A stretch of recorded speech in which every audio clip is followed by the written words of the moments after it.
It's your boy Marcello Spooks and I'm here with my brother Stephen Sulley. We're about to hit up with a nice podcast and I've done something special for you, my brother. I don't usually really believe in reading off the phone, but this is fresh, so I'm gonna have to drop it for you. I was living in a hurry, running for the money. Nowadays I invest, let it come back to me. All these pretty girls love me, might take a wood borrow, feed your brain with the arts, then you suck me like a dummy. I remember living cruddy, no food in my tummy. Now I'm sipping something bubbly and the view here is lovely. She say I'm greedy, she can never say I'm ugly. It's Marcello Spooks and the Steve Sulley study. I'ma hit me up, darling. Painting, tell me where you've been hiding. Show me a little love, darling. Girl, you got that big body. Right, so we are back on the Stephen Sulley study here at Woodbury House, heart of Soho. We just had something very different, first time ever. A unique intro by my next guest, Marcello Spooks. Thank you very much for doing something unique and something Always different. Had to hit you up with something fresh, bro. Come on. Thanks, mate. So, part of my journey, my study, is looking at individuals who I consider successful. Now, success is different when we are talking about, let's say, selective people or companies or corporations. It doesn't have to be about one thing, but what I generally look for with all my guests is their attitude. Is their attitude someone who purports themselves to be a success or a driven individual?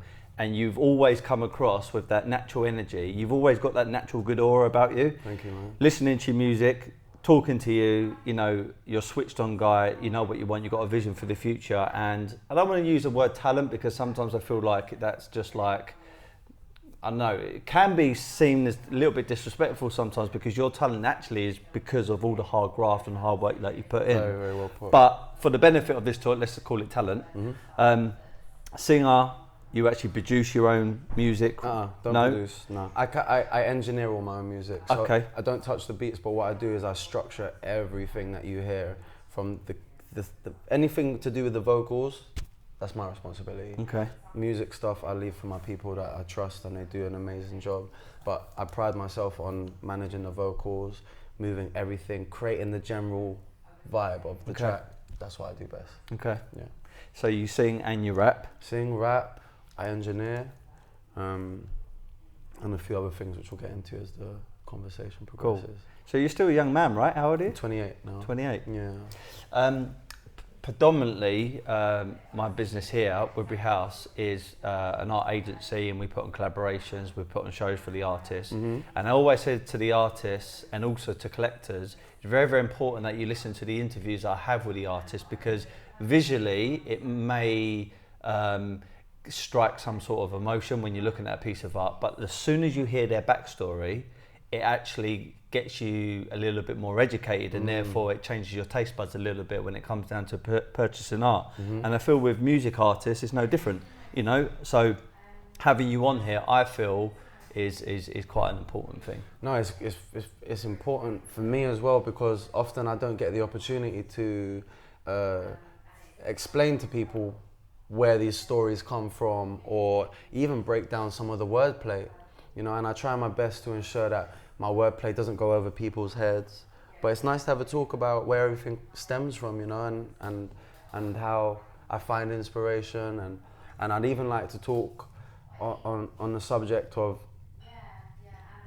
how I became the best artist that I can be at this time because there's definitely been a transition from a time where I thought I was the best I could be to now where I'm touching in an area which I'm definitely, you know, leagues away from where I was before. Yeah. And it's just through sheer hard work, working hard.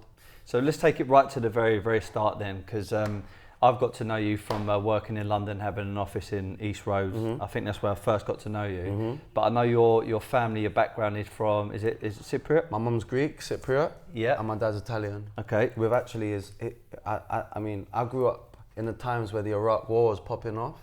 So my mum was always like, shush, shush. But my dad's mum is from Iraq as well. So his dad's Italian and his mum's Iraqi, which is only something I became like comfortable in saying only about 5 years ago because I was programmed into keeping it on the hush hush because my mum thought it would get me in trouble, you know. But yeah, so Greek, Italian, and some Arabic as well. Okay. Because when I think of like rappers, and maybe it's because maybe my limited exposure to them, maybe I know a few people like Jevon, and there's a couple other artists that I know that have been on my podcast, but it doesn't straight away come to me like they're from Cyprus. So when I got to know you, and then I found out you actually sung and rapped, I was really intrigued to see what you sounded like. And like I said, no joke, since Friday last week I've been listening to predominantly two tunes of yours, which I absolutely love. And for some reason I just get this energy on the way to boxing. I'm like, right, I want to fight, I want to train, I want to push myself. And I think good music should do that for people. I'm so happy you say that, because I pride myself on the main reason I make music is to lift people up, full stop. Like, I make a song, so a song that can make you feel and think at the same time, and a song which you leave listening feeling better about yourself, or feeling better about a hard situation that you might be going through. The song you're referencing, All Yours, you know, none of my songs are rooted in tragedy. They're all about progress. And that song in particular, we had a conversation just before, is all about progression. From the subject matter to the sonics of the song. It starts with heartbreak and it ends with the decision to move forward and leave it behind you. Do you get what I'm saying? Yeah. And for me, that's what I pride myself on. It's not, I know this is, I like sad, emotional music too, but it's not me, because I approach life with an optimistic outlook. So naturally, I'd like to think that's portrayed through my music as well. Do you get what I'm saying? Definitely. So yeah, the fact that you say it gets you up for the gym and that, I love that, because that's what I want to do for people, is I want to make them ready to conquer the day. Put me on in the morning when you're feeling a bit tired and that, feel a little groove, and by the time the song's over, you're just feeling like ready to conquer what's before you. Yeah. So I'm happy that you say that, man. It's good. Going back to like the art, I'm trying to do a comparison between like artists and also music artists, because I think there is some similar sort of things there. A week or so ago, I had a friend of mine called Tom Blackford on here. He was a street artist in London, and we spoke about certain emotions or mental challenges he's gone through is actually allowed him to perform a lot better as an artist. Would you say like some challenges or some, let's say, adversity in your life, has it ever helped you? Is it ever made you, Everything is rooted in adversity. Okay. Everything. I've been through crazy things in my life, which I'm happy to speak about, but I've been through things which, you know, I come from a single parent family, you know, but not like, my mum's a good woman and my grandparents are good people. She just had the bad luck of the draw, you know. But there's some things that have happened to my family which I'm just like, how and why has that happened? Do you get what I'm saying? So, as the oldest in my family, it's been my responsibility to hold everything together. Do you get what I'm saying? So, throughout all these hard moments I've had, I've always just had my music to fall back on, and my good friends. But 90% of the time, when something shit happens, I'll go home, pick up my pen or get on my computer, and I think it through, and then I decide on how I'm going to talk about what I want to talk about. And then, lo and behold, after, let's say, 4 hours of writing, not only have I got out what was stressing me, but now I've got something positive from it. And I've got something which makes me feel good, and then I can put it out into the world and hopefully make someone else feel good. So music's a beautiful thing like that, and art is the same. It's cathartic, you know, because you have the adversity, the challenge, and as long as you're willing to confront it face on, you're already winning, because you're not pushing it to the back. A lot of our problems that we have is because we don't confront them. We push them to the back. We think, you know, we're not comfortable talking about it. Man, I'll talk about anything. I pride myself on honesty, and I'll hold that to the day I die. I'll talk about anything. I'll tell you if I'm feeling low. I'll tell you if I'm feeling high. And I don't care how you feel about it. I just want to get it off my chest. And the idea is I'm around people that do want to hear what I have to say. And even regardless, just on a separate note, this is well separate, but I had this kind of like epiphany thought a few months ago. I used to be in situations where I'm talking to people, right? And in my head, whether it be in my head or reality, it doesn't matter, but I would feel like that person doesn't want to hear what I want to say, yeah? What, like they were switching off or something? No, just something in the back of my head told me that that person wasn't interested in what I was saying. Right. Now you can imagine the effects of that. It's like you rush your conversation, you're like, don't worry about it, you know. If I'm talking about music to someone who doesn't do music, let's give it an example. Immediately I've got this thing, does this person want to hear what I have to say? Especially when you're rooted in grime, you might be talking to an adult. Yeah, let's use that. Like a grown, you know what I'm saying? Yeah. You got this feeling of, does this person want to hear what I want to say? And what I just figured out over time was that's just insecurity, basically. And I had to confront that head on. And now basically when I talk, I give a fuck. Obviously I give a fuck, but I really just don't give a fuck. You let your inhibitions go almost. Yeah, I just talk. I talk. Yeah. And the idea is,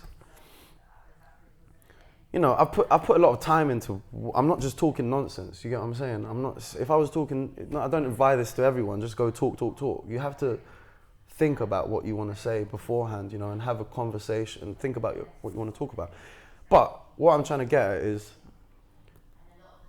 it takes confidence, man. I had to build up a confidence just to say what I want to say, and it seeped through into my music as well, because I found the hardest thing was often translating my thoughts out, my real thoughts out. You know, the deepest perspectives, personal perspectives out onto a page. I found that difficult. Why? Because I'm suffering with that issue where, does this person really want to hear what I want to say? Yeah. So as soon as I was able to confront that head on, and then I'm making an effort to speak to people who don't do music and tell them everything that I do, albeit in like a 3-minute conversation, it started to build this confidence in me where I was like happy to talk about what I do. Do you get what I'm saying? And also ask the person what they do and find out more about them. Yeah. But it's that confidence which I think has changed a lot about my music in the last year or two, with amongst some real adversity as well, because that is all rooted in adversity as well, which if you want to talk about, I'm happy to talk about, because it's a big part of my music as well. Well, do you know, on the subject matter of adversity or challenges or anything that you go through, I've only learnt this over the years, probably in the last couple of years, but it's about your interpretation of that adversity. Now, we always think that adversity or challenges are actually a negative thing, and at the time they feel really negative and they feel quite overwhelming. But actually, when you ask yourself this very question, how is this serving me? Then you get all the power back and then you can move on. Exactly. Like during my life, I've, just like you, just like anyone in this room, we've all gone through some adversity, we've lost someone, things haven't worked out, and you know, it's very, very easy to feel overwhelmed. I've seen someone get shot in real life. I was there in a house. I saw someone get shot. I've come off my motorbike and split my kidney open, landed in the hospital. My mum and dad had violent arguments. I'm talking violent, and they split up. They had very bitter divorce. I've gone through all these kind of things. Now on reflection, I know it's quite cliche to say I wouldn't say anything, I wouldn't change anything, but it really can define you as a person if you really ask yourself that question, which is, how's this serving me, and how can I get the very, very best out of this situation? And I feel with certainly with artists, you can it can really mold your work and you can become the very best raw version of you because of it. 100%. I think I what you just said is how I live. I can't ever see myself being quelled, is that the right word? Or like stopped by something, because I just see it like that. Yeah. And every cloud has a silver lining. It's been my motto since I was about 16. I had something shit happen and I changed my outlook.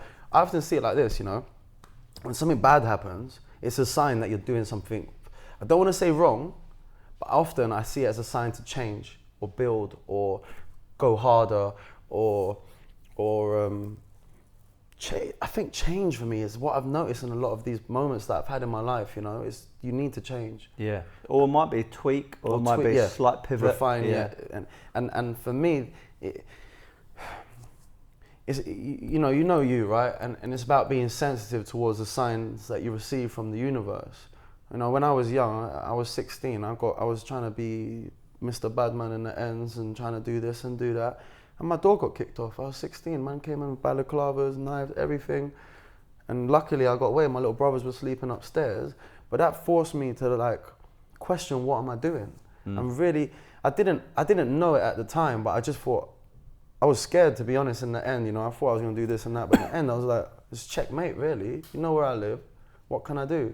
So I just dropped everything. I dropped music, I dropped that kind of lifestyle. I dropped out a lot of people that I was hanging around with, and I just educated myself. I went to a new college. My school wouldn't let me back, so I went to a new college. And slowly, the pieces started coming together. And before I know it, bro, I was never someone that was meant to go uni, you know, ever. My mum hasn't been to uni. My mum doesn't know uni. My mum knows hard work, graft. And before I knew it, university was on the cards. All because of that one moment that I had. Yeah. Do you get what I'm saying? So from 16, I realized early that when these things happen to you, whether you believe in God, energy, whatever it is, yeah, you can't ignore it. Yeah. Because there's a reason it's happening. If you have that perspective of how is this serving me, like you said. Do you get what I'm saying? Yeah. So from young, everything you just said, I wholeheartedly believe in, and that's how I lead my life. Tony Robbins, obviously you heard of him, right? He's obviously a guru in the self-development space, worth a lot of money, been around for years. And he says what you just went through there, he says you need to take massive immediate change. And a lot of people sometimes are just a little bit afraid of taking that action, but once you do, you can actually, I don't know, lead a better life, or you can discover new things or a new peer group, and you can change your surroundings. I listened to another guy called, I'm trying to remember what he says, Ed Milet, which is, things don't happen to you, they happen for you. So when that scenario happened, it's almost like, okay, it's almost like, how's this serving me, you know? It's like, how can I take the very, very best from this? So I just want to, you were just talking about your childhood slightly there.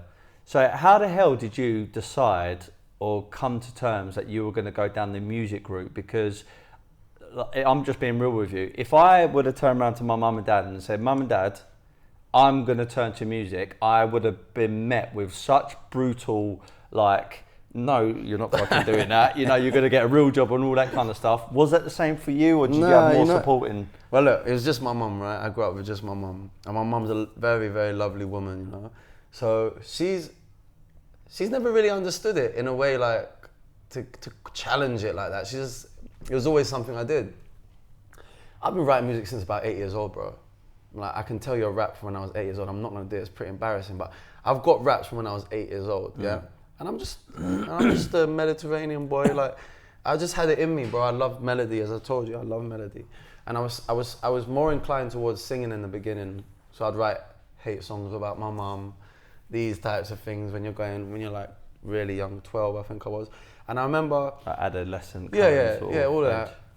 And I remember one time I was in a music lesson, and the teacher didn't come in, as a substitute teacher that came in, and he whacked on 8 Mile. I was like 13. And me and my boy, Henny, Ryan, who was watching it, all white boys, watching it like, wow, this is hard. And obviously we were into music, grime was just rising up. It was really pirate, but it was growing. And I remember I went to the art class after, and I was like scribbling my lyrics into the wooden table. Like, I think I said I'm the best MC in the country or something like that. Already uber confident. And from there, I remember we all started writing, messing around, you know, just, you know how it is, just messing around. And I remember a very important person in my life, because he was like a missing link for me. And I got to shout out Clays if he sees this. But I was walking through the corridor, and music in my school was not a big thing. To rap was a very rare thing, especially to be a white rapper. Very, very rare. Maybe a few people in the older years were doing it, but it wasn't a known thing. Yeah. And I was walking through the corridor one time, and I see Clays, and he was rapping to one of the older boys. So he let him finish. I went to him and I said, "You rapping, bro?" And he was like, yeah. And I was like, "Yeah, me too." And he's like, "Oh, okay, cool. So I can't really remember what happened, but long story short, he just introduced me to everyone in the end. He introduced me to like people I didn't know, right? He'd like MSN days, he put me in the MSN chat, introduced me to all these straight up gangsters really, that also did music. And we got along, and they invited me into their crew. It was called Menace Camp. And we was like, it was a big crew back in the day, man. I had a good name for myself. They called me Spooks, Clays. We all had a good name for ourselves. Obviously, I was a white rapper doing in an urban black industry, so I shone out. And throughout North London, I had definitely had a buzz. Like, I was doing all the pirate radio sessions. I was on pirate radio with Chip. Okay. Not Skepta, Double S. Yeah. Bro, a lot of people that you see now I was doing radio with back then. And bro, bro, that's just how it grew. And then, but look, you know, it's cliche, but all that music life and that living that life, it just led to a lot of trouble, man. A lot of my friends went to prison. And yeah, and as I say, that thing happened to me at the house, and that was the final straw for me. At 16, I just said, oh, it's not for me anymore. This music's getting me in too much trouble. I've taken my best friend to Elephant and Castle to see a 3-year sentence out. Like, why? What's the point? So I just left it all behind, and I dropped it out for 2 years. Yeah, I dropped it all out. Didn't touch a pen. Just studied, focused, changed my ways. I'd like to think I started to step on a path where I started to change who I was and started to grow. And then when I went uni, that was everything that I needed to just break out of that London ego bubble that I think that was embedded in me. You know, like, you're from London, you know everything. You're the hardest, you're the baddest. Like, it's not real. This doesn't. Internationally, it doesn't exist. There are elements you can use, but generally speaking, all you do is alienate people with that attitude. Yeah. So yeah. So like the paradox that I've observed, not knowing as much as you do, but like when I read stories or I know a few artists myself, you kind of need that kind of almost that raw attitude in order to become someone and make a name for yourself. But then some people misinterpret it and they cross over to sometimes crime, gangs, drugs, and the worst one I feel at the moment is stabbings. What I love about someone like Stormzy, who stood up in Glastonbury and speaking about putting knives down and obviously trying to educate people about union and coming together rather than trying to fight each other. I think that's what the music should be definitely used for, 100%. As a soundboard to get out there and actually spread positivity. But then going back to what I just said, sometimes the words and also the tunes they stimulate that kind of gang kind of mentality and, you know, and that energy where someone feels like they need to do something a bit crazy. So have you experienced that where, like, you know, people are just misinterpreting like some of the music and some of the actual atmosphere which is affiliated to it? I think just facts, yeah. Music is a reflection of your reality. Now, the problem is with this genre of drill, which I love drill, don't get me wrong, bro, I smash it all day long. But the problem is, I was talking to my friend about this, it's very restricting. So it's like, is every kid that grows up in a council estate or in the hood limited intellectually to just talking about that as their reality? Like, that is very restricting. And when you get people that are like advocating drill and believing in drill, like, oh, this is the only way the kids are gonna get out, it kind of annoys me, bro, because just for the benefit of the audience, so drill, what is that? Drill, for me, drill, growing up, I feel like I have a valid voice on this idea. For me, drill is an evolution of grime, right? They're both on the same tempo, 140 BPM, which is fast and aggressive, yeah? But from grime, obviously, naturally, musically, it evolves. And then the life cycle of grime is funny, bro. So as I say, when I mentioned earlier, it started grime, very underground, pirate, yeah? Then it dipped out because of so many stabbings. I'm talking 2008 times. You check the records, man, we're getting stabbed record amounts of times, yeah? So government put restrictions on everything. I can't remember exactly what now. The recession happened, and this whole new thing came on, like backpack rappers, Mac Miller, these types of people, Schoolboy Q. Yeah. These are the people that were leading the forefront of the culture, which is happy music, bro. Yeah. Everyone was in cargos, Jordans, backpacks, hat backward. Different to grime, bro. Everyone was hoodie tracksuit. Yeah. But grime is a powerful thing. It's a reflection of reality, right? So naturally, it crept back in. Yeah. Now, when it did creep back in, I think it was like 2011 times. Stormzy was the pioneer in it, right? He brought it back in. But with that, it just had this wicked evolution to it where drill, which is more graphic than grime, and it's more, it talks more graphically about personal problems with people that you have, I feel. Man, I love it, to be honest. I mean, I don't love what it's doing. I think it's the flows on drill. I tell you what it is. The flows on drill are elongated. So grime, they're shorter. It's more staccato like that. But drill, you can have elongated flows. So it allows you can dance to drill. Grime, you can only really skank. Do you get what I'm saying? Because drill's got this longer flow. You can like move to it, and there's just a lot more space in drill, which gives people the opportunity to play with flows a lot more. But again, because music is a reflection of reality, and it's this like reciprocal thing. It's like reflecting reality, right? And then all the kids are hearing that and seeing that as like the norm. So now it's become like, it's just standard that you can talk about a man getting stabbed there and dying there and this and that, which again, I'm so like on the edge of it, because it's like, I get it, like it's your reality, but at the same time, I can't even blame them, because you know who's pushing it? BBC One Extra. How can I blame, you can't blame the kids when it's BBC One Extra making money out of this. Now, I know stories of how there's songs that people make about personal warfare that BBC One Extra are playing. Can you imagine being on the other side of the losing end? Yeah. And you're hearing that? Yeah. It's gonna send you mad. Yeah. So it's almost rubbing it in. Of course, you know, to the families and stuff. Of course. So I don't blame the kids at all. I love the kids for making music. But the one thing I will say, don't be restricted into thinking you can just make drill. Because then you lose. Because drill has an expiration date. And if you don't really realize your creative potential, so will you. End of. There are so many avenues you can explore musically. But by jumping on a drill beat, 140 BPM, again, the reason grime got boring is because it's restricted to one tempo, whereas hip hop isn't. You can go hip hop from 70 to 150, 60 if you really want, and probably even more. It can't get boring because there's so many elements of the spectrum. Variables to it, yeah. Drill's 140 BPM. I'm telling you now, anyone who's listening, it's gonna have an expiration date. If not within the next year, within the next 2. I tell you that now, because naturally humans get bored. We look for the next thing. Yeah. So don't restrict yourself.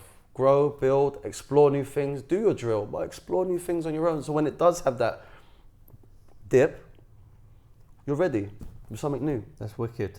I think that's just the best thing. It's what I've done. Yeah. I've always tended to what's popping, but also kept my thing on the side. Yeah. That's the reason I can sing and I can rap. That's really good advice, even if you're in business, because one thing I know about being in business, most things go through trends, and that trend might last a year, might last even 10 years, but eventually all trends do die off. It's like fashion.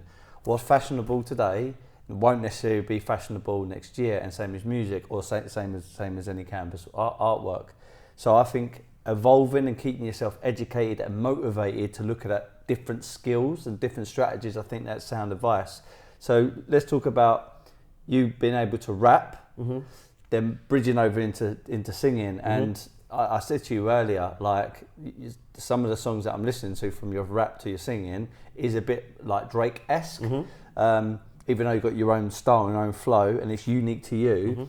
But I feel, without being an expert, that's why it's become so successful but sustainable for a long period of time, because he can hit two broad demographics. Exactly. Do you feel that, is that partly the reason why you've done it, or is it because of the passion on both sides? Definitely the passion on both sides. And the reason I enjoy melody more now is because for me, my life now isn't rooted in the streets. I'm not in the streets every day. I've got friends that are in the streets, cool, but I'm not trying to cling on to that life. And when I rap, I'm pissed off when I rap. I'm talking about an issue that bothers me, right? But I don't like to have music just constantly poking at things. Yeah, I love emotion, bro. Even though I struggle to portray emotion sometimes day to day, I love emotion. I love creating emotion. And melody, for me, is a very powerful way of creating emotion with less words that you do of rap. So tones, inflections of the melody where you can, you know, you might do something like that and something similar but just off, and it can really bring out a happy feeling in you or a euphoric feeling. And so I do both because I love both and I'm good at both. But singing was something which was a challenge for me. Okay. So I had to really, really work at it every day. Every day. I'm gonna tell you straight up now, my little brother will be home in August, thank God, but he's been away for 3 years in a Singaporean prison. Biggest impact on my family you can imagine. When that happened, it was a weird thing. I had this moment in my life where I think I was being very negative and it was made worse by this happening. And I was driving home one day from a long day at work, stuck in traffic, and I had I remember I used to get it when I was really young, but it came up again, it was strange. I had like 1,000 voices running through my head. It's the only way I can explain it, all negative. And I was driving, stuck in traffic, pissed off, just wanted to get home. And I was so overwhelmed. I just had this moment where I literally went, shut up, like that. And I was like, what the fuck are you moaning about? What are you moaning about? Really? You're alive, you're living in London, you have a house, you have family. Okay, this is shit, like your brother's there, but stop moaning. And from that moment on, I basically started praying. I started giving thanks every day I was waking up. Gratitude. Gratitude in the shower every morning. Thank you. Every time I was in the shower, twice a day, I was giving thanks. So slowly, that negative thing that I had, which I felt always loomed over my life, to be honest. It was always there. It went away. And I started to do, and this is the real effect of taking that loss with my brother. I said to myself, no more excuses. I took responsibility for everything I did, whether it was my business, don't get me wrong, my business went way down after this happened. My mum had to leave to help him battle the case in Singapore. Business went down. And then at one point I just said, I think it was like at the end of 2017, I just said, oh, I got a mad story. I don't know how long we got to talk, but I got a mad story. We can talk away, bro. Basically, through all this prayer and gratification, I had a mad 2017. My brother got arrested end of 2016, and I had Singapore. In Singapore, I had a mad 2017, and I don't know if you can empathize, or I hope people one day feel this feeling. I spent every day pretty much of 2017 with a feeling of euphoria. I would wake up in the morning excited. Every day, nothing special was happening, but I was just gassed every day. I was doing a bit of traveling here and there on the weekends. I'd go to Italy here and there and a little trip to Ibiza and making the most of my free time as well. But I had this amazing energy and I was just so happy all the time. And I was doing music every day. I was doing everything with my whole heart, no excuses, taking responsibility for everything. Music every day. And I always say, if you really love something, do it every day. Not only if you really love it, why not, but you would become actually amazing at what you do. And that's how I became leagues away from that character, which I thought was really good at what I do. It's from smashing it every day. But weirdly, I had this amazing year, 2018, I thought, look, I've spent a lot of money. This year I want to save some money. And weirdly, February, I got this thing in both my legs, right? Because during this time, it's not me just playing. And when I say I'm taking responsibility, I'm working mad. I was working 2 jobs, grafting, every other, making music, like really going in. And weirdly, February 2018, I got this thing in both my legs. I was at work, and I got like burning in both my knees. So I went home, put ice on it, didn't really help. Next day, went away, came back. And bro, it evolved into this thing. I couldn't basically stand for more than 5 minutes. Without burning? Without not burning, bro. It changed, it was like ultimate fatigue throughout my whole legs. And it leaked into my back. So I couldn't go out anymore. I wouldn't even be able to sit here comfortably and talk to you. I wouldn't be able to stand up, have a conversation. I strapped my legs up for work. What the hell was it? Bro, I had NHS, MRI, X-ray, nothing. No one could tell me nothing. Everything was fine. And I suffered with it for, bro, I'm only better now. Like, every day it gets the smallest bit better. But I went Cyprus at the start of 2019 because I just had enough. And I saw a doctor out there and he strapped me up. He said nothing is wrong. He put me on gave me some vitamins, vitamin D, glucosamine, all this stuff. He did say that it might be something to do with anxiety. And like I say, man, I had spent a whole year on a high, bro. I don't know how it came about, but I think the pressure of everything and just powering through and staying strong. The closest thing I got to a diagnosis was through all of this stress and just trying to stay strong and it just manifested into a problem in my legs. And then I came back and I still had it, and it just slowly crept away. And now, and that feeling that I told you I had in 2017, I have it again. And it's beautiful. I'm just driving around buzzing. No matter what I do, I'm just happy again. Yeah. And it's so nice. And it's just through, I think on a deeper level, I read a lot on that, and I think that finding your purpose and like going for it, and also all the time I've put in, you know, to myself, going to university, these things which took effort, and now I'm like my age now, I look back and I'm like, fucking hell, like you actually done good stuff. Like I honestly feel like, without sounding arrogant, like you can't talk to me about hard work. I've worked hard. You can't talk to me about breaking boundaries or defying expectation. I've done it. Like I've worked hard, and okay, I'm not a millionaire, but man, I've got things which I never thought I'd have in my life, and it's all come through getting my head down, working, and never making excuses really. Just like always. You know what? I tell you what I live by, and we can move the conversation after. I never want to do what people expect of me, ever. So that's why I think university was such an attractive thing for me, because no one ever expected me to go. So I was like, you know, people expect me to be like a roadman, gangster, failure. Like, I'm not gonna do that. I'm gonna work hard. And then it's like, when I come out of uni, I'm like, obviously, you know, I had a cafe restaurant, but it's like, maybe people expect me to like just do this for like a little while and then, you know, maybe sell some drugs or whatever. But I was like, no, I'm not gonna give up. I'm gonna keep on going until I build it into something. And then with music, it's like, do people expect me to flop? Like, you know, I'm not gonna stop till I get what I want. Simple as. And that's now I'm like, today, I'm talking today, it's like I'm walking through the streets with I'm buzzing every day. And I'm so thankful for everything. And it's just like, it's a very, very nice feeling. And I hope that everyone because I believe it doesn't just suddenly appear. You have to work for it, you know? Yeah. And I hope that everyone does get to feel that feeling, because it's honestly it's very, very good feeling, man. Yeah, it's empowering. Very empowering, man. I know exactly what that's like. Yeah. Couple of things you said then, I was just trying to remember it, but being in sales myself, my background is in sales. Obviously, we worked together for a little bit there. And I know that happiness is a state of mind. Depression is a state of mind. I'm not an expert in happiness or in depression. I just know that if you concentrate on something, if you give it energy, then it will just manifest into something a lot more better or worse. Mm-hmm.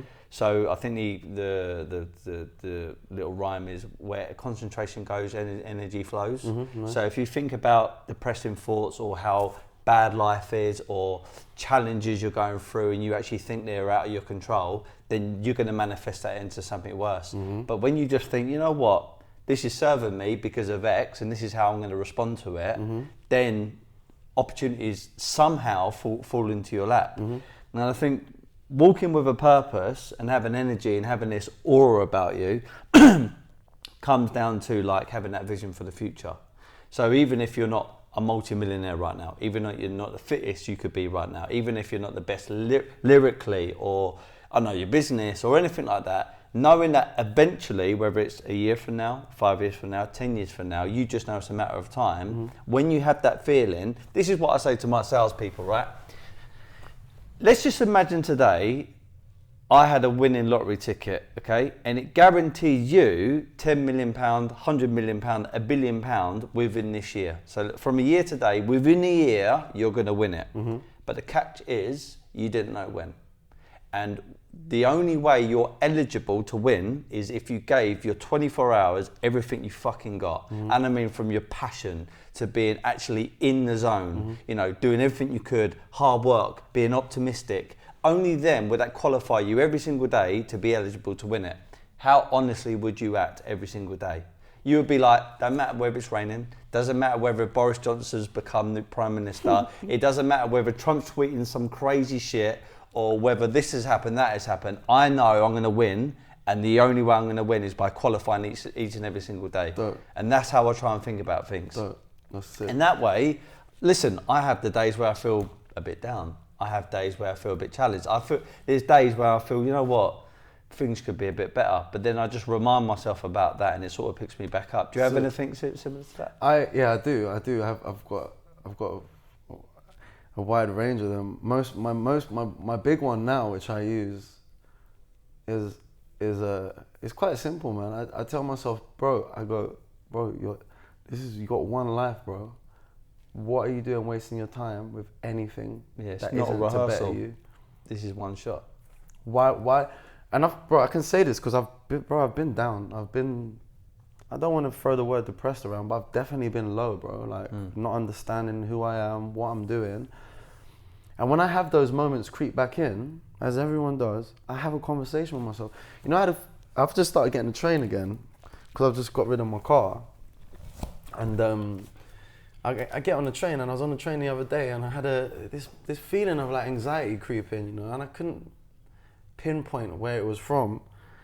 And I just had like a conversation with myself in my head, which I think is really important, man, because in this time where I was feeling low, it's like this voice came up in, and he was like, bro, you're all right, you know, what are you moaning about? He's like, bro, you're good, man, you've worked hard, bro, you're a good guy, you've got good friends around you, you've got this, you know, you've done that, And I was like, yeah, you're right. I was like, thank you, and he went, you're welcome. And then it was like, end of the convo, and I left the carriage feeling amazing. Yeah. I think that everyone needs their own mechanism within their mind to help them overcome issues, right? And everyone should be personal. You can use someone else's, like you could share it with someone, and it could adapt it into their own psyche, you know? For me, ultimately, I just say to myself, one life, I'm not about to waste time beating myself up or thinking negatively of anything, from people to experiences. Like, I just want the best out of everything that I'm a part of, and I want to bring as hippie and as soft as it sounds, I want to do the same for other people as well. I want other people to feel good when they're around me. I want other people to understand that also. I think such an important aspect of everything we're talking about is just confidence. Because for me, it's like I always grew up with confidence, right? But then if you've got the little doubt in your mind, which I do now, even when I say it, like I can feel the little doubt creep in. But then I've got this other confidence, just like, excuse me, I'm coming through. Yeah. Like that attitude for me is one that's helped me with everything. Yeah. Everything. And that's something I've only really internalized in the last year. Yeah. It's why these conversations, especially on podcasts, are important, because I've even had a few people reach out to me on direct message, and it's not necessarily me, but they say, oh, thank you, you've helped me to get the confidence to go and leave my job and go and do this or explore this or find a new challenge. And people draw confidence from conversations like this. That's why I think it's so important. So I want to talk to you about the business side of music. Because I rate you because, one, you're following your passion, and I think not enough people do that. Yeah. The second thing is... Took me years to do, by the way. Well, this is it. So you are taking on a fucking industry which is massive, but also very, very, very competitive. So you need a good product. You've got a very good product. You need to want it, so you've got to have a fucking great attitude, which you do. But then I feel there's a part which some people may not learn initially, but eventually they get there, which is maybe the business side of it, which is learning how to negotiate, how to market yourself, advertise yourself, align yourself with the right brands. Where are you on that journey at the moment? Have you been self-taught or you... All self-taught. Yeah. Everything is self-taught. Cool. And how important do you think, for the demographic listening and watching, how important it is to get a little bit financially and business savvy? I'll tell you one of the most important things that I've learned of the last 2 years, is asking for what you want and not feeling scared. Because I guarantee you now, everyone is scared to ask what they want. Not everyone, but like the majority of people, they're scared to ask. And the way I always explain it to people is like this, right? life operates on this level, on a general basis, like everyone's moving at this kind of like steady thing. The moment you go like that, yeah, you do that, everyone's like, they pay attention, right? Yeah. So in that sense, what I'm saying is I spent many years performing for free, all the time. Hey, I was asking to perform a lot of the time, so fair enough. But even when people would say, yo, I want you on my show, I'd say, yeah, cool, I'll perform. Didn't ask for money. There'd be occasions where I'd bring my friend. I have to beg to get my friend in on guest list. Embarrassing, bro. I'm performing. Why do I have to? I mean, you're not giving me no drinks. I have to pay for, at least, you know what I mean? Bring my friend in. And then I decided, I'm not doing that no more. And I, to be honest, I've retracted and I'm focused more on the music. Stop trying to like do shows when I'm not ready. And now I'm ready. I feel ready. Like my music speaks for itself. I love my music. And now I ask for what I want. And if they don't want to give me what I want, which most of the time they do, that's fine. But I'm going to give you a price for what it costs to have me on board. And if you don't take it, I can negotiate with you. But generally speaking, there is a price that I go by because as far as I'm concerned, I'd prefer to be in the studio making more music than wasting my time on a stage for something that isn't worth my time. Yeah. Now that attitude is one which some people may judge, but that, mate, you have to be able to dip into that attitude when you see fit. And it's a bit of a savage mindset. But I believe good business, sometimes you've got to be savage, man. It's your self-worth and also your standard. Yeah. And I feel like if you're just doing too many things, I get you have to build up value and you have to do all that kind of stuff, but there's a point where you've got to say, right, business mode now, and this is my standard. I want to do it for the passion, but also I want to get paid for the value I'm bringing to your club or to your environment, and I'm delivering some of the content or some of the music like we just said earlier, your music isn't just been in the studio, it's from all the experiences and the challenges and the ups and downs you've gone through life, and now that's on the track. And the hours to create that into a technical thing, a skill. So for me, it's not even so much about, it's more about that, and I'm saying this for the people that are listening more, is like, it's more about the practice of putting my foot down. Because there's been years where I haven't put my foot down and I've just been pushed around here and there and never getting anything out of it, So, but when it's a hard thing, I would love to talk about it I could talk about it for ages. It's like you also have to have balance, man, because you can't go around putting your foot down everywhere. You have to do it with decorum. You have to do it with respect. You have to, if someone doesn't want to pay it, you have to leave with a friendly thing and make sure that when they're ready, you'll always be here. And there's ways to conduct yourself, right? And it's never taking it personally. Never. Yeah. That's one of my life mottos. Do not take. I should have said that earlier. Do not take stuff personal. Yeah. It's never personal. That is a great thing. But the thing is, you have to find balance, because this is why I think a lot of people go, "Oh, rich people are arseholes," and da da da. Is because a lot of the time, successful people will take that savage business attitude and get what they want, as opposed to someone who doesn't. So now there are horrible people, or it's the misinterpretation, isn't it? Yeah. But for me, I like a bit of balance. I'm not gonna go and step over people to go and find what I want in life. I'm more than happy with like just doing what I do. Like as I said, bringing good vibes where I go and like giving back at some point. Like if becoming mega rich means hurting other people, I'm not really into it, to be honest. I'm more into like building people up around me and making sure that, what I know is passed on, because often I do feel like some of the knowledge I've got, like I'm blessed to have it, and I do want to move it about through my music and through podcasts with you. Like I want to share it. I want to make other people good. I don't want to step on people for my own gain. That's not something that I'm doing this for at all. So yeah, having that business attitude, so important, bro. It's as simple as like you having a Frutella in your pocket and me going, "Steve, do you mind if I have a Frutella?" Do you get what I'm saying? A lot of people won't ask for the Frutella and they'll really want it. Yeah. Do you get what I'm saying? Yeah. Like it's simple as practicing that. Yeah. Just asking for what you want. A lot of people won't ask for mayonnaise in a restaurant because they're too shy to ask the waitress. Yeah. It's facts, I'm telling you now. Yeah. You have to have the balls to ask for what you want. And if you don't, someone else is going to ask for it and it's going to be too late. It's coming back to your point earlier, which is life is not a rehearsal. You know, you've got one shot at it, and you might as well go after everything that you want, because in 100 years from now, you may not be around. Hopefully technology and science and everything else allows us to live, but let's just be real for a second, we might not be around. I said this on another podcast recently, I watched Dragon's Den once, and there was a special episode of one of the dragons on there. Was a lady, I forgot her name, and she said this one thing. She was standing in a villa in Spain, and they were chatting to her, and she was concluding like the kind of like documentary kind of episode thing, and she said, remember this, you come into life with nothing, and you go out with life with nothing. So anything in between is borrowed.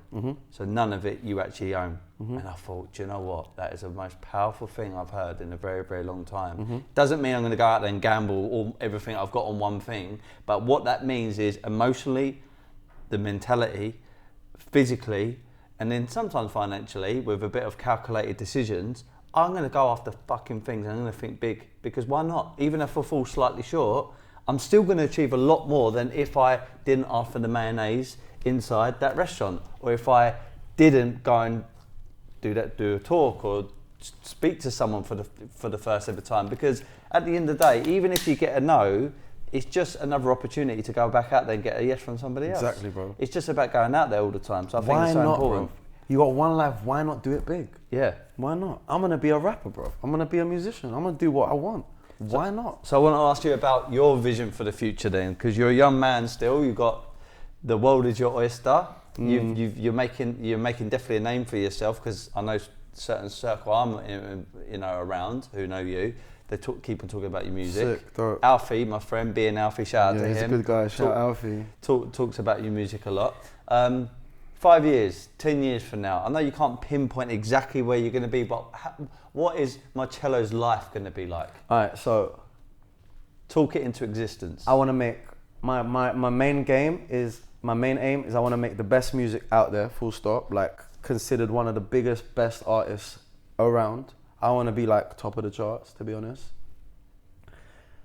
I then want to humbly step out of the music focus area, and I want to, like as I said, my brother's coming out in August.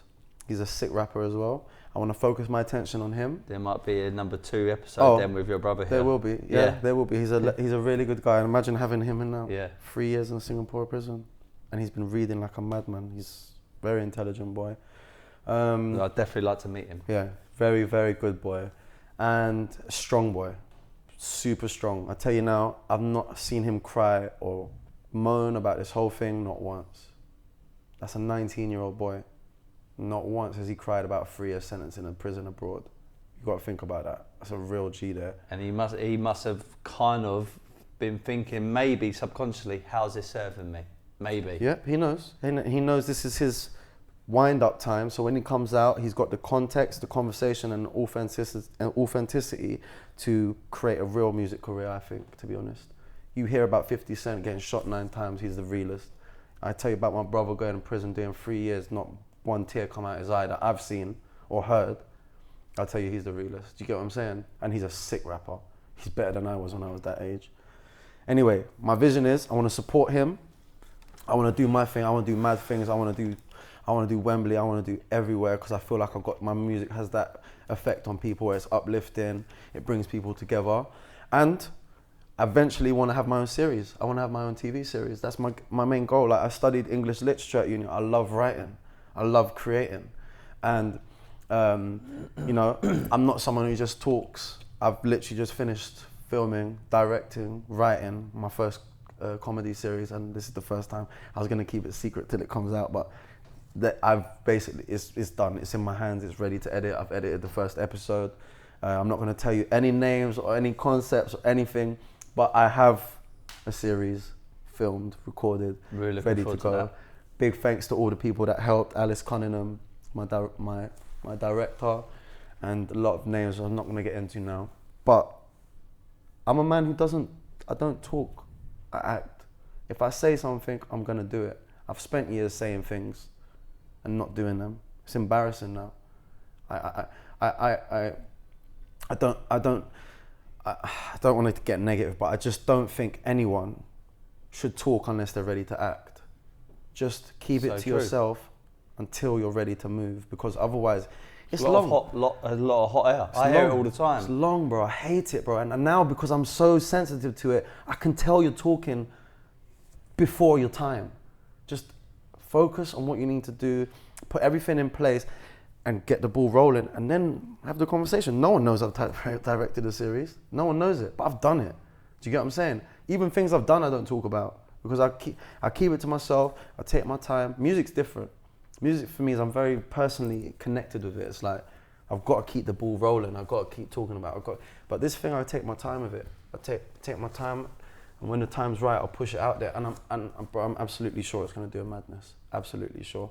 I've never felt so confident about. I don't even feel that confident about my music, as bad as that sounds. This is like a culmination of everything I've done.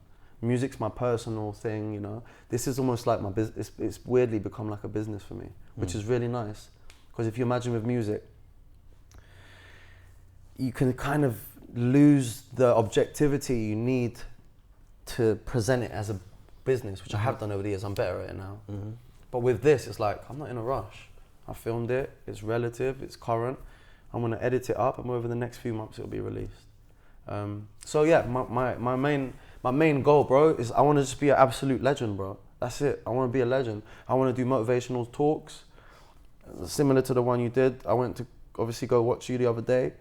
It was an amazing speech. Big respect, bro. It was crazy. And you know, I hope anyone watching this goes to watch you, because that was truly inspirational and truly educational. So big up.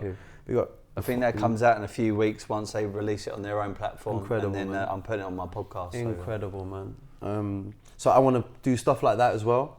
Bro, I think the only way I can say it, I just want to be a legend, bro. Absolute legend, bro. I want to be well-traveled, well-versed. I want to be very understanding of people and not preachy. Just, I wrote a lyric the other day, you know, it goes, you got to believe in the energies, manifest that, it ain't no secret. I used to want to help, now I keep it to myself, 'cause I'd rather prove it than preach it. Do you get what I'm saying? Yeah. I want to lead by example, bro. Yeah. I want to do things and show people that it's about hard work and resilience and perseverance and determination. And when you really put your head down, you can actually achieve mad things with life. I believe you can crack life. And I believe you can have a moment in life with the right kind of like build up and the right,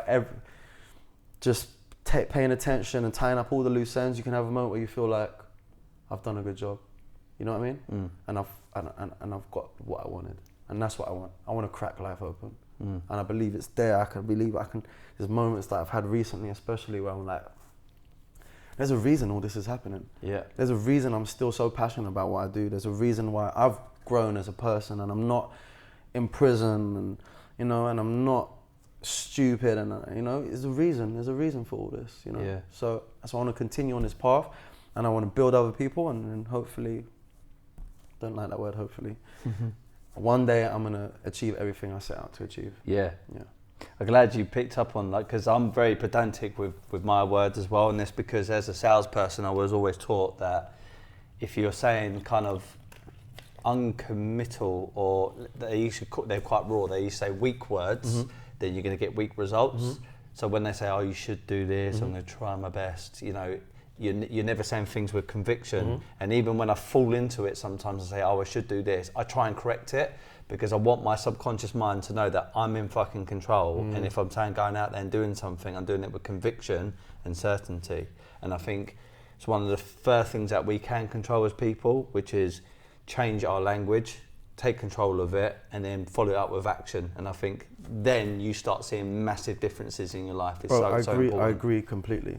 I used to say, if I get a chance to do blowing music, and then I pull myself up like you do, and but that's confidence. Yeah. Because if I'm a room full of people, it's hard sometimes to go. And you know what, as well, just sorry to interject, and I don't know if you're going to say this, but I feel certainly in the UK, not so America.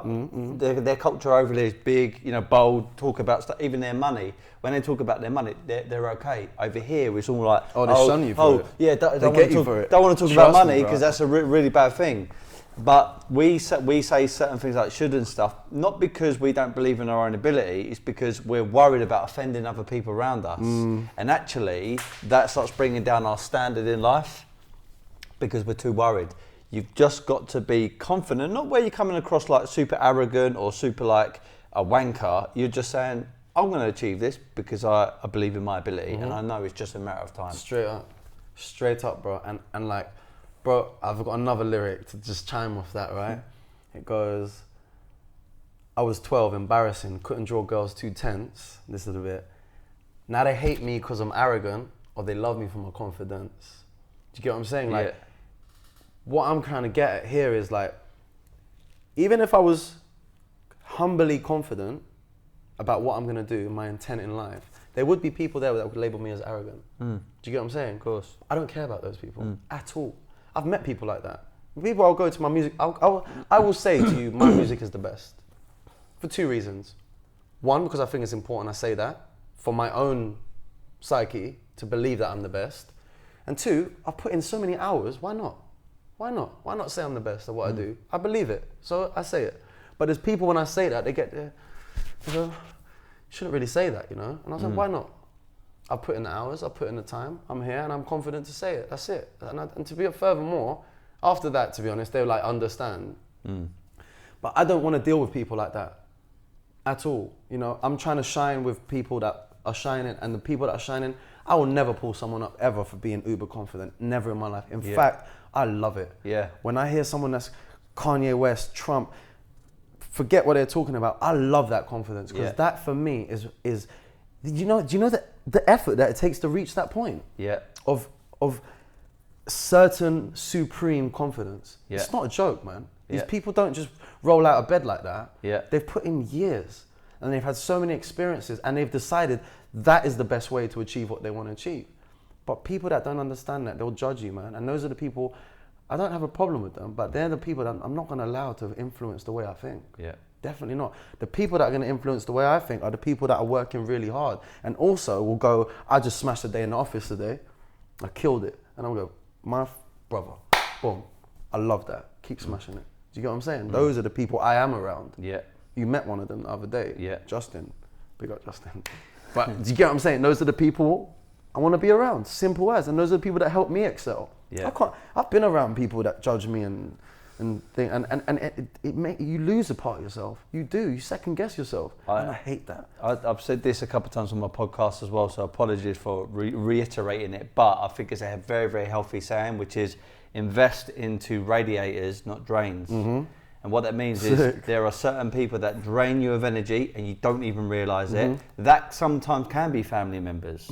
That can also be boyfriend, girlfriend. That could be so-called friends. That could be these peers that you think are supporting you and they're actually not. But then there's other people who may just say a couple little things to you, or just their energy or the way they handle themselves, the way they're up early, the way they train, the way they talk, the goals that they've got, the vision. They're the radiators that actually make you radiate the energy and their success. That's sick. And that's what I always try and be mindful of. If people say certain things which are, I don't mind people criticising me, but they're trying to help me. Don't mind that whatsoever. You should do this a bit better. You should do that a bit better. This is how I think you can get to the next level. Love that. They're interested. Yeah. But the people that are secretly trying to cut my legs off because they don't want me to excel, they're the ones I'm very mindful of, and I go, fuck off. You ain't going to be in my environment no more. Trust me, bro. Trust me. And I try and with myself, my 24 hours, as I spoke about, I try and show so much. I'm so active and trying to be productive in the day. If they come into my circle and try and give me some negativity, they know they're going to be met with just not nice words back. So now I don't really have anyone like that. Invest in Radiators Not Drains. Yeah. That's hard. I might get that tattooed on my back. Put that into one of your songs. Bro, I think exactly that. And just to go back, like that business attitude that we were talking about, bro, you've got to be savage with the people that you're moving about with, bro. You are your own business. Yeah. You have to be savage. If someone's not making you feel like amazing every time you're with them, sorry, man. Got to cut it. Yeah. That's it. Cut it off, man. And I am like that now, bro. And it's not like I've left a negative thing over there with these people that I don't spend time with anymore. I've not gone, oh, I can't spend time with you because you make me feel like this. I've just pulled away gradually and reorientated around the people that I want to spend time with. I don't like to leave negative energy anywhere, man. Yeah. Anywhere, even if I'm wronged. I just want to move forward, carry on doing my hard work, and excel around the people that want to excel with me, and that's it. Yeah, it's a beautiful way to live, mate. That's it. So, want to wrap this up shortly.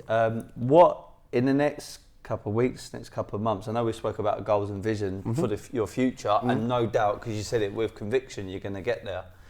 But what's your next couple of moves, next couple of ventures? I know you spoke about the comedy that you've put together. Yeah. Anything else happening with music or tours you're doing? So I'm doing good shows.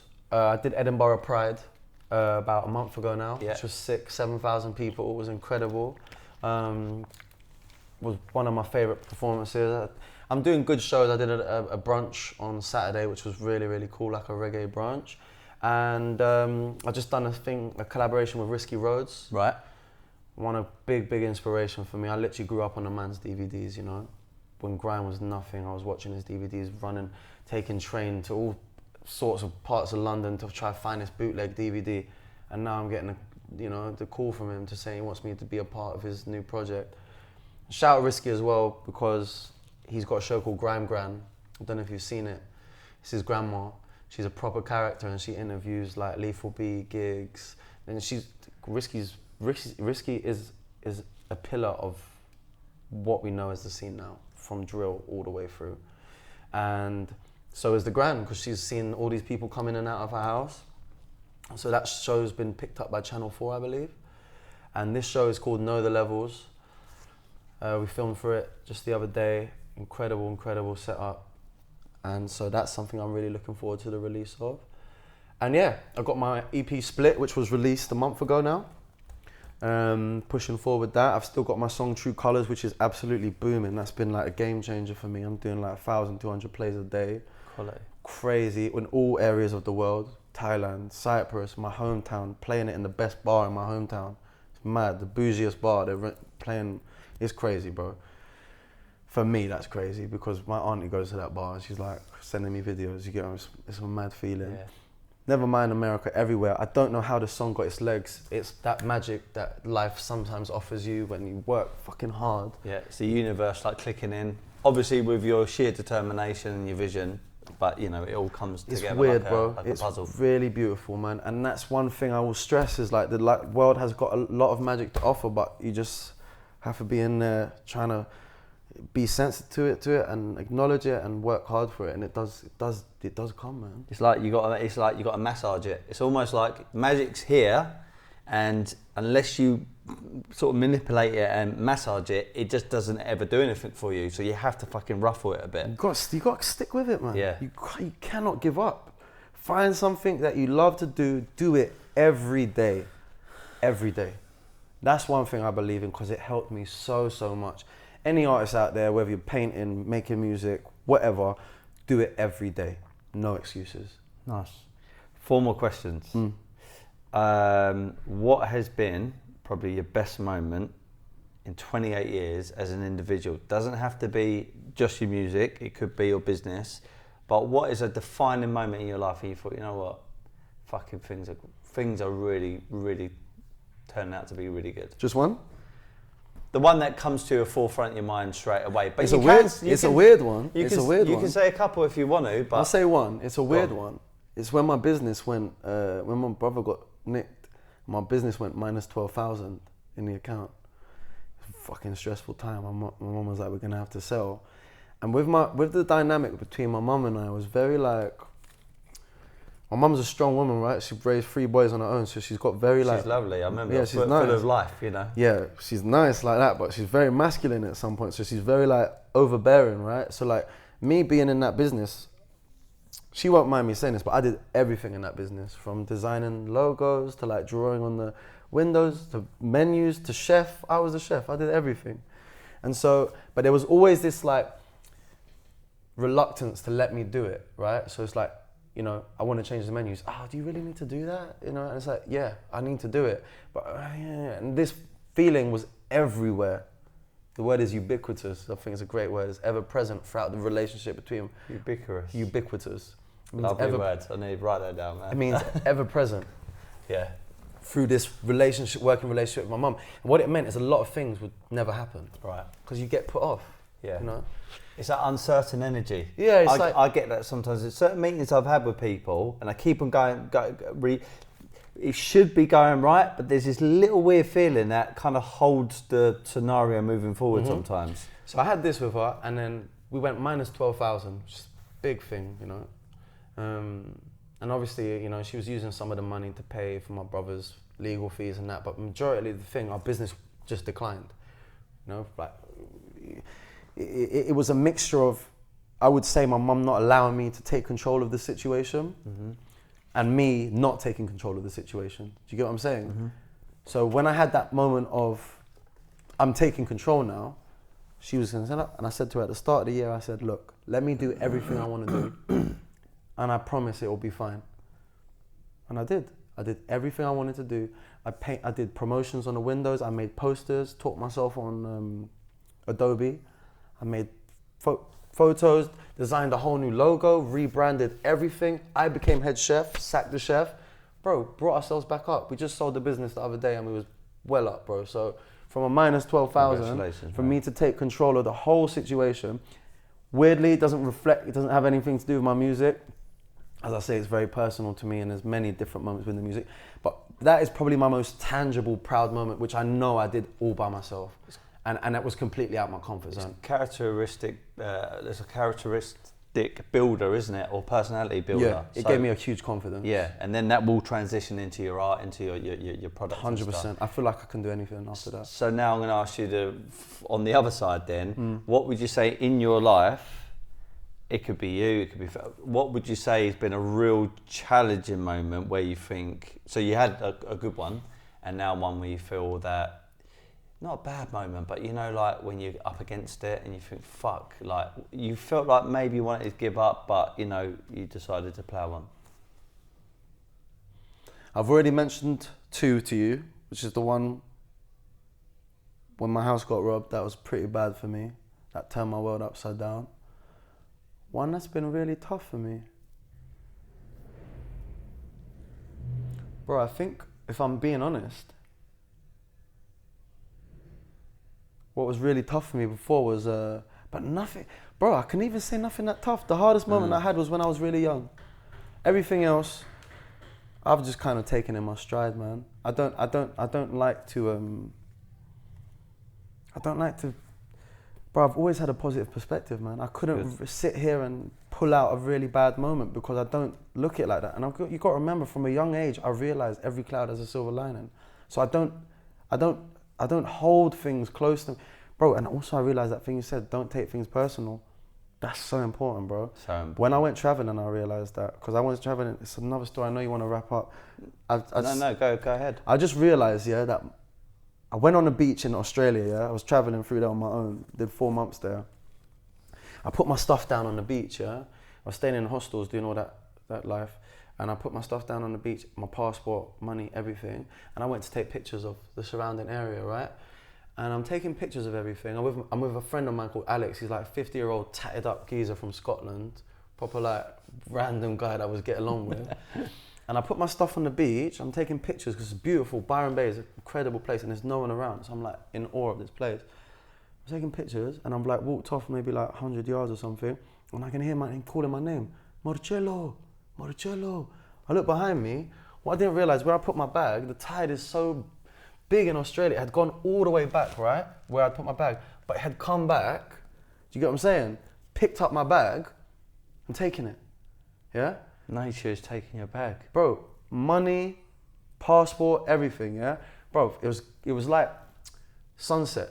So it was like light but dark, yeah? It's quite, bro, if you've ever been to Australia, the sea's ferocious, bro. So I swam in and I got my bag back, right?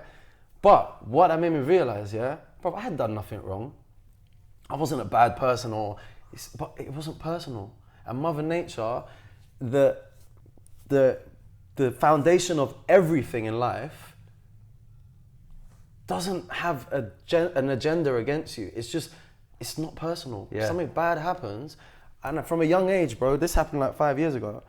So I've just had constant reminders that I can't take shit personally, bro. Yeah. It can't, because it's happening to everyone. There's Yeah. tsunamis that wipe people out. There's saints within that village probably that are getting wiped out. They haven't done nothing wrong. Yeah. But I can't linger on it, and I can't waste time thinking, why does this happen to me? The people that go, why does this always happen to me, are the people that really get themselves in the spot of bother. Yeah. Because they take a personal offense to like Mother Nature, where you can't. It's out of your control. Yeah. So in regards to your question, no, I haven't had, my most dramatic moments were what I've mentioned before. Yeah. Yeah, and just on that note about like, even when you talk about Mother Nature, it doesn't know the difference between good or bad. No, it's indifferent. It just knows how to act, and sometimes really good things will come from it and really bad things will come from it. But again, not taking it personally. It's like when I hear people, which really winds me up, when it's raining and someone will come in and go, it's fucking miserable today. How are you attaching your own emotion to the weather? Yeah, you're miserable. Like, water is not miserable, it's water, you know? Yeah. And I always think, I don't understand that. And when they say that to me and they know, they look at me like, oh, you just corrected me. I go, yeah, I agree with you, it's wet today, isn't it?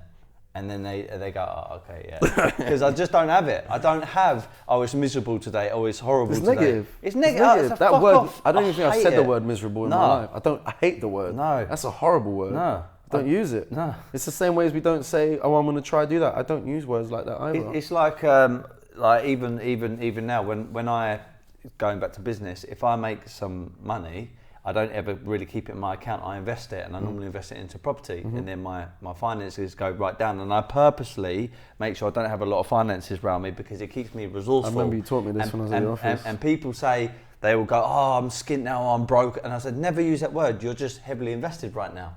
But now you're in a resourceful state, which means you'll go out there and start making more money. So you've got to reframe certain things in order to serve you, rather than it's going to drain Bro, you from I've got to say, you energy. actually taught me bare things when I was at your office. Okay.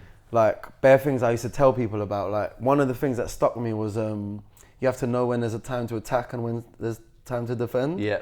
And like I like live by that. Yeah. Because there's times when you have Boxing. to. Yeah. Or that's where you got it from. But Yeah. I used it in my own different way in many different areas. There was loads of other things, but bro, I've just remembered now there was so many different things. That's why I might have to start getting tattoos, man, because I need to start tattooing this stuff on me. Do you know what I mean? Because you know how it is, bro. You have like a certain perspective, and over time, it slowly goes away because another one comes in, you know? Yeah, yeah. But that's why, again, the podcasts are great, because I like to listen to all the interviews I have, and I pick up little gems and I go back to it and go, yeah, that's a good reminder. Yeah, that kind of stuff. If you were to recap on our conversation today, how would you title this episode? It's a fucking good question. Privilege and positivity. Privilege and positivity. Privilege in positivity. Okay. And why would you call it that? Because I think that through a positive outlet, you can get good things. And sometimes, and being positive is a privilege. So it works both ways. Amazing. Right, you kind of sort of answered the last question, which is my catchphrase is be happy, never content. You've probably heard me say that a few times. I just live by that. What is your interpretation of that catchphrase? Be happy, never content. Be happy, never content. So to be content is to be satisfied, right? It's to be appeased and to settle, I guess, in a way. Be happy, innit? Have that energy that I'm talking about. When I walk through the streets, I'm shoulders back, smiling, and I'm happy, bro. But I still want more. That's good. Yeah. Marcello, thank you very much for coming on my podcast. Pleasure, man. You know I love you, bro. I'm not just saying it. It's been, I think this is number 51, 52 episode now. I've had some really good guests on, and I've had some really thorough and in-depth conversations, but I've got to say this is up there. Yeah? Probably. Jeez. I'm not even joking. In the top 3, Thank you, without a doubt. And I'm not just saying it because you're here. Thank you, man. I honestly mean I enjoyed it as well a lot, man. because there's lots of layers to it. And I like doing podcasts because I like getting really cool guests on. But this is not just from audience.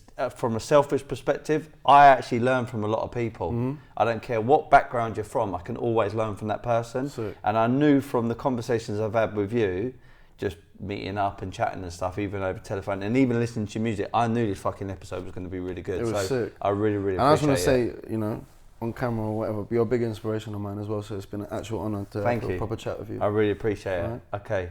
Nice one, guys. Hope you enjoyed this episode, and be happy, never content. Lovely. Nice one.